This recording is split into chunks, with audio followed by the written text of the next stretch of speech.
സമ്മേളനത്തിൽ ഇവിടെ ഉദ്ഘാടനം ചെയ്യുന്ന നമ്മളുടെ സഭയുടെ തലവനും പിതാവുമായ മേജർ ആർച്ച് ബിഷപ്പ് റാഫേൽ വലിയ മെത്രോപൊലിത്ത, ഈ വേദിയിൽ ഉപവിഷ്ടരായിരിക്കുന്ന അഭിമന്യ പിതാക്കന്മാരെ, ഈ വേദിയിലും സദസ്സിലും എത്തിച്ചേർന്നിരിക്കുന്ന വൈദിക ശ്രേഷ്ഠരെ, പ്രിയപ്പെട്ട കത്തോലിക്ക സഭ കുടുംബാംഗങ്ങളെ, സുഹൃത്തുക്കളെ, 108ാമത് കത്തോലിക്ക കോൺഗ്രസിന്റെ ജന്മവാർഷികത്തിന്റെ മംഗളങ്ങൾ, ജന്മവാർഷിക ആശംസകൾ ഏവർക്കും ഹൃദയപൂർവ്വം നേരുകയാണ്. ഈ കണ്ണൂരിന്റെ മണ്ണിൽ ഐതിഹാസികമായ ഒരു സമ്മേളന വേദി ഒരുക്കിയ തലശ്ശേരി അതിരൂപതയുടെ അഭിമന്യനായ മാർ ജോസഫ് പാമ്പ്ലാനി പിതാവിനോടും പ്രിയങ്കരനായ കബീലച്ചനും ഇവിടുത്തെ സഭാ നേതൃത്വത്തോടും ഇവിടുത്തെ അൽമായ നേതൃത്വത്തോടുമുള്ള വലിയ നന്ദിയും കടപ്പാടും ഈ അവസരത്തിൽ ഞാൻ ഗ്ലോബൽ സമിതി കത്തോലിക്ക കോൺഗ്രസിന് വേണ്ടി പ്രകാശിപ്പിക്കുക. വലിയ ഒരു കയ്യടി നമുക്ക് ഈ നേതൃത്വത്തിന് നൽകാം. അങ്ങ് ചങ്ങനാശ്ശേരിയുടെ അമ്പോരിയിൽ നിന്ന് തുടങ്ങി ലോകത്തിലെ 44 രാജ്യങ്ങളിൽ നിന്ന് കടന്നു വന്നിരിക്കുന്ന പ്രതിനിധികൾ ഒന്നു ചേർന്നുകൊണ്ട് ഈ തലശ്ശേരി രൂപതയുടെ സംഘാടക മികവിനെ ഞങ്ങൾ അംഗീകരിക്കുകയും ബഹുമാനിക്കുകയും ആദരിക്കുകയും ചെയ്യുന്നു എന്ന് പറയുവാൻ എനിക്ക് അഭിമാനമുണ്ട്. പ്രിയപ്പെട്ടവരെ, നമുക്ക് ഒരുമിച്ച് അണിനിരക്കാമെന്നുള്ള സന്ദേശമാ ഈ മഹാസമ്മേളനത്തിൽ നമ്മൾ ഉന്നയിക്കുക. 108 വർഷമാ കത്തോലിക്ക കോൺഗ്രസ് ജന്മം കൊണ്ടിട്ട്. ഒരു കാലത്ത് തീണ്ടലിന്റെയും തൊടിയിലിന്റെയും ഒക്കെ വലിയ ദുരന്തങ്ങൾ അനുഭവിച്ച കാലത്ത് ഈ നാട്ടിലെ സാധാരണക്കാരായ ജനവിഭാഗങ്ങളെ, അത് ജാതി നോക്കാതെ, മതം നോക്കാതെ, വർണ്ണം നോക്കാതെ, വർഗം നോക്കാതെ ഈ സമൂഹത്തിന്റെ മുഖ്യധാരയിലേക്ക് കടത്തിക്കൊണ്ടുവന്ന ഈ സമൂഹത്തിന്റെ നേതൃത്വം വഹിക്കുവാനായിട്ട് ശ്രേഷ്ഠപരമായിട്ടുള്ള പങ്കുവഹിച്ച ഒരു സമുദായവും സഭയുമാണ് ഈ സീറോ മലബാർ സഭ സമുദായം എന്നുള്ളത് അഭിമാനത്തോടു കൂടി പറയുവാൻ ഞാൻ ആഗ്രഹിക്കുക. പ്രിയപ്പെട്ടവരെ, ആ കാലഘട്ടം മുതൽ ഈ കാലഘട്ടം വരെ ഈ രാജ്യത്തെ, ഈ സംസ്ഥാനത്തെ, ഈ നാട്ടിലെ സാധാരണക്കാരായ ജനവിഭാഗത്തിന്റെ, അത് മതം നോക്കാതെ, ഹൈന്ദവനാണെങ്കിലും ക്രൈസ്തവനാണെങ്കിലും മുസൽമാനാണെങ്കിലും നീതി നിഷേധിക്കപ്പെട്ടാൽ അവിടെ ഈ കത്തോലിക്ക കോൺഗ്രസ്, കത്തോലിക്ക സമുദായവും ഉണ്ടെന്ന് നാളിതുവരെ പ്രഖ്യാപിച്ചിട്ടുള്ള വലിയ പോരാട്ടങ്ങൾക്ക് നമ്മൾ നേതൃത്വം വഹിച്ചിട്ടുണ്ട്. നാളുകളിൽ ആ നേതൃത്വം നമ്മൾ വഹിക്കുകയും ചെയ്യുമെന്നുള്ള വലിയ പ്രഖ്യാപനമാണ് ഈ കണ്ണൂർ സമ്മേളനം ഉന്നയിക്കുവാനായിട്ട് പോകുന്നതെന്ന് ചൂണ്ടിക്കാണിക്കുവാൻ ഞാൻ ആഗ്രഹിക്കുക. പ്രിയപ്പെട്ടവരെ, എന്തിനാ ഈ സമ്മേളനം നമ്മൾ സംഘടിപ്പിച്ചിരിക്കുക? പ്രിയപ്പെട്ട ജോസുകുട്ടി സാറിനെ സൂചിപ്പിച്ചു കഴിഞ്ഞു. ഈ സമുദായത്തെ അവഗണിക്കുവാൻ ഇന്ന് ഒരു ശക്തിക്കും സാധിക്കില്ല. ചില അധിനിവേശങ്ങളൊക്കെ നമ്മളുടെ സമുദായത്തിന് നേരെ ഈ നാളുകളിൽ ഉണ്ടാകുന്നത് നമ്മൾ കാണുന്നുണ്ടല്ലോ, അല്ലേ? ആ കാണുന്നുണ്ട് എന്നുള്ളത് ഈ നാട്ടിലെ അധിനിവേശ ശക്തികളെ ഓർമ്മപ്പെടുത്തുവാനായിട്ടാണ് പ്രിയപ്പെട്ടവരെ നമ്മളുടെ പങ്കെടുത്തിരിക്കുന്നു, ഒന്ന് ചേർന്നിരിക്കുന്നത്.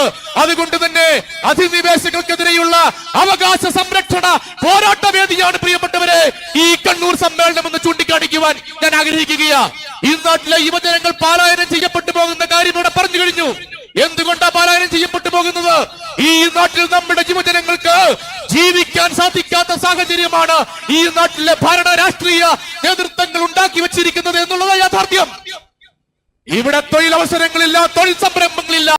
മറിച്ചുണ്ടാകുന്ന തൊഴിലവസരങ്ങളൊക്കെ ചില പിൻവാതിൽ നിയമനങ്ങളിലൂടെ തങ്ങളുടെ ഇഷ്ടക്കാരെ തിരികെ നടത്തുന്ന ചില ശ്രമങ്ങൾ നടത്തുമ്പോൾ ഈ നാട്ടിലെ യുവജനങ്ങൾ പലായനം ചെയ്യപ്പെട്ടു പോയില്ലെങ്കിലേ അത്ഭുതമുള്ളൂ. പക്ഷേ കത്തോലിക്ക കോൺഗ്രസ് പറയാൻ ആഗ്രഹിക്കുന്നത് ഈ യുവജന ശേഷിയെ ഇവിടെ പിടിച്ചു നിർത്തുവാനായിട്ടുള്ള ശ്രേഷ്ഠപരമായിട്ടുള്ള ദൗത്യം ഈ നാട്ടിലെ ഭരണാധികാരികൾ ഏറ്റെടുക്കുന്നില്ല എങ്കിൽ കത്തോലിക്ക കോൺഗ്രസ് സമരരംഗത്ത് വരും നാളുകൾ തീഷ്ണതയോടുകൂടി യുവജനങ്ങൾക്കൊപ്പം ഉണ്ടായിരിക്കുമെന്ന് പ്രഖ്യാപിക്കാനായിട്ട് ഞാൻ ആഗ്രഹിക്കുകയാണ് പ്രിയപ്പെട്ടവരെ. അതുകൊണ്ട് തന്നെ ഈ യുവജന പോരാട്ടമാ, ഒരു യുവജന പോരാട്ടമാ. കർഷകരെ കുടിയിറക്കുവാനായിട്ടുള്ള ബോധപൂർവമായ നിയമങ്ങളും ശ്രമങ്ങളുമൊക്കെ ഈ നാളുകൾ നമ്മൾ കണ്ടുപടുത്തു. വന്യമൃഗങ്ങളെ ആക്രമിക്കുവാനായിട്ട് വിദേശം തുറന്നിടുന്ന രാഷ്ട്രീയ നേതൃത്വം, പൊതുസമൂഹത്തിന്റെ മേൽ പല്ലിടിക്കുന്ന ഭരണാധികാരികൾ. ഞങ്ങൾ ചില ചോദ്യങ്ങൾ ചോദിക്കുവാൻ ആഗ്രഹിക്കുകയാ.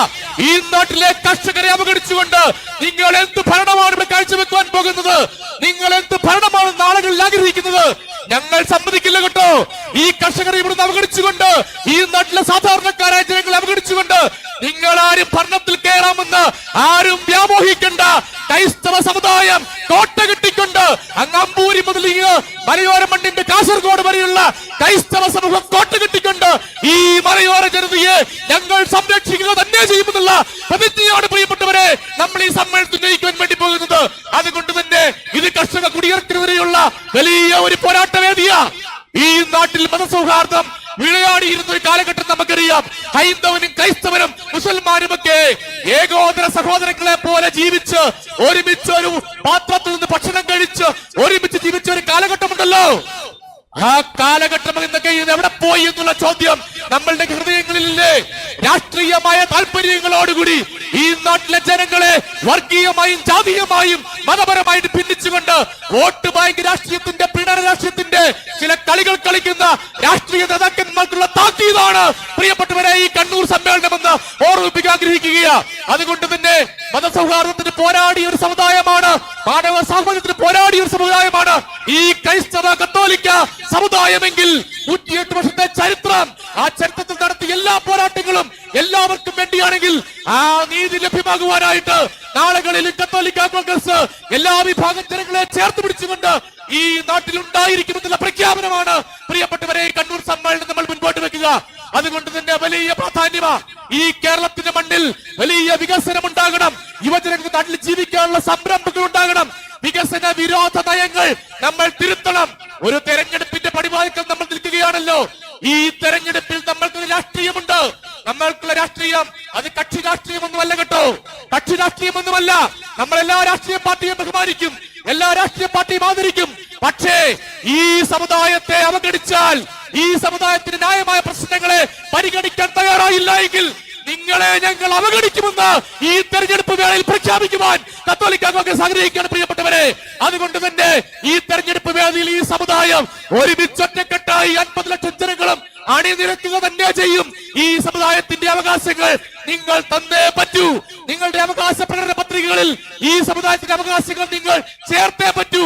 ന്യൂനപക്ഷ ക്ഷേമ വകുപ്പ് വർഷങ്ങളായി കാലങ്ങളായി ഒരു വിഭാഗത്തിലേക്ക് മാത്രം പോകുമ്പോൾ നമ്മൾ എത്രയോ കാലം ആവശ്യപ്പെട്ടു, ചിലപ്പോഴൊക്കെ ചില അഡ്ജസ്റ്റ്മെന്റ് ചെയ്തിട്ടുണ്ട്. പക്ഷേ അതുപോരാ.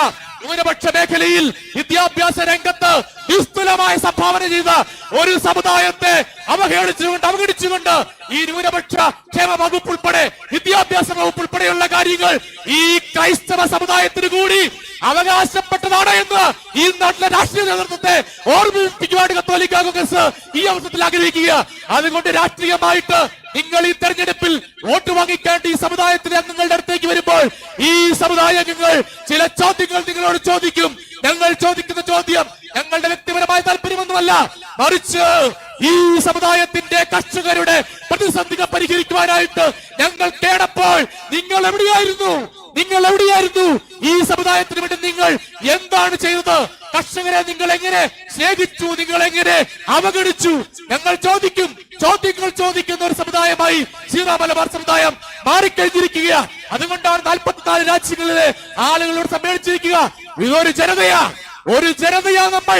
ഒരു ജനത എന്നുള്ള നിലയിൽ ഈ ജനതയുടെ അവകാശങ്ങൾക്ക് മേൽ കത്തിവെക്കുവാനായിട്ട് ഈ നാട്ടിലെ ആരെങ്കിലും തയ്യാറായാൽ ഈ ജനത ഒരുമിച്ചൊറ്റക്കെട്ടായി നിന്ന് പ്രതിരോധിക്കും, പടവെട്ടും, പോരാടും, വിജയം ഭരിക്കുക തന്നെ ചെയ്യുമെന്ന് ഒരിക്കൽ കൂടി ഓർമ്മിപ്പിച്ചുകൊണ്ട് പ്രഖ്യാപിച്ചുകൊണ്ട് എല്ലാവർക്കും അഭിവാദ്യങ്ങൾ നേർന്നുകൊണ്ട് എന്റെ വാക്കുകൾ അവസാനിപ്പിക്കുന്നു. കത്തോലിക്ക കോൺഗ്രസ് ജയിക്കട്ടെ.